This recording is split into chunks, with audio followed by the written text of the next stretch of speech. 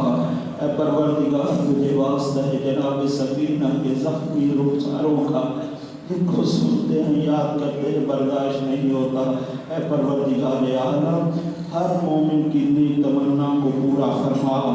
اے پروردگار عالم جو زیارت کے متمنی ہیں خصوصاً اس دفعہ اس وقت 40 پر جانا چاہتے ہیں اور اسی طرح سے ایک مومنہ کے لیے کہا گیا ہے، اللہ تعالیٰ ان کی رپورٹ کو ان کے لیے اس طرح سے بنے آئے پروردگار عالم کی کوئی رکاوٹ پیش نہ آئے، اے پروردگار عالم ہر زائر کی جو بھی مشکل ہے اس مشکل کو برطرف فرما، یا الہ کے معصومین علیہ السلام یہ عزاداری کا سلسلہ اسی طرح سے ہمیشہ قائم و دائم فرما، حاضرین مجلس کی نیک تمناؤں کو پورا فرما، ان منتظمین کی نیک حاجات کو پورا فرما، اور اسی طرح سے بانی مجلس جن کی طرف سے آج مجلس کا اور نظر و نیاز کا اہتمام کیا گیا ہے، پروردگار عالم سے دعا کرتے ہیں سید عباس آغلی ان کے لیے دعائے خیر اور ان کے اہل خانہ کے لیے دعائے صحت ہے، پروردگار عالم ان سب کو شفا کلی ہر طرح سے عطا فرما، اور ان کے جتنے بھی مرحومین ہیں ان کو سب کو اعلیٰ علین میں جگہ عطا فرما، اللہم صلی